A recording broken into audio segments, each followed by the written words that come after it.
ಇವತ್ತು ವಿಕ್ರಮಗೌಡನ ಅಂತ್ಯ ಸಂಸ್ಕಾರದ ಸ್ಥಳದಲ್ಲಿ ನಾವೆಲ್ಲ ಇದ್ದೇವೆ.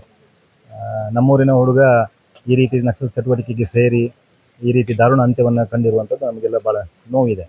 ಆದರೆ ಸೇರಿದ್ದು ಸರಿಯಾ ಎನ್ನುವಂಥದ್ದರೆ ನಾವು ಒಪ್ಪುವಂಥದ್ದಲ್ಲ. ಹೋರಾಟವನ್ನು ಬಂದೂಕನ್ನು ಹಿಡಿದುಕೊಂಡು ಹೋರಾಟ ಮಾಡುವಂಥದ್ದಕ್ಕೆ ಕೊನೆಗೆ ಉತ್ತರ ಎನ್ನುವಂಥದ್ದು ಇದೇ. ಎಲ್ಲ ಯುವಕರಿಗೆ ಇದೊಂದು ಪಾಠ ಎನ್ನುವಂಥದ್ದನ್ನು ನಾನು ಹೇಳಲಿಕ್ಕೆ ಇಷ್ಟಪಡ್ತೇನೆ. ಅವನು ನಕ್ಸಲ್ ಚಟುವಟಿಕೆಗೆ ಸೇರುವಾಗ ಇರುವಂಥ ಸಮಸ್ಯೆಗಳು ಈಗಲೂ ಈಗಿದ್ದಾವೆ. ಆಗ ಕುದುರೆಮುಖಿ ಯೋಜನೆ ಅಥವಾ ಹುಲಿ ಯೋಜನೆಗಳು ಬರ್ತೇವೆ ಎನ್ನುವಂಥದ್ದು ಇದ್ದರೆ, ಈಗ ಕಸ್ತೂರಿ ರಂಗನ್ ಯೋಜನೆಗಳಿಂದ ನಮ್ಮೂರಿನ ಜನರಿಗೆ ಖಂಡಿತವಾಗಿಯೂ ಈ ಭಾಗಕ್ಕಂತೂ ಸಮಸ್ಯೆಗಳು ಇದ್ದೇ ಇದೆ. ಯಾಕಂತ ಹೇಳಿದ್ರೆ ನಾಳೆ ನಮ್ಮ ಪಟ್ಟ ಸ್ಥಳವನ್ನು ಹೊರತುಪಡಿಸಿ ಸರ್ಕಾರ ಇದು ಕಾಡಿನ ಯಾವ ಸ್ಥಳವನ್ನು ನಾವು ಮುಟ್ಟುವ ಹಾಗಿಲ್ಲ. ನಮಗೆ ಯಾವುದೇ ಮೂಲಭೂತ ಸೌಕರ್ಯಗಳು ಮುಂದೆ ಬರುವಂಥದ್ದು ಲಕ್ಷಣಗಳು ಇರುವುದಿಲ್ಲ. ಯಾವುದೇ ಅಭಿವೃದ್ಧಿ ಚಟುವಟಿಕೆಗಳು ಇಲ್ಲಿ ಇರುವುದಿಲ್ಲ. ಯಾವುದೇ ಕಾಮಗಾರಿಗಳನ್ನು, ಯಾವುದೇ ದೊಡ್ಡ ಮಟ್ಟದ ಕಟ್ಟಡಗಳನ್ನು ನಿರ್ಮಿಸಲಿಕ್ಕೂ ನಮಗೆ ನಾಳೆ ಸಮಸ್ಯೆಗಳನ್ನು ತರುವಂಥದ್ದು.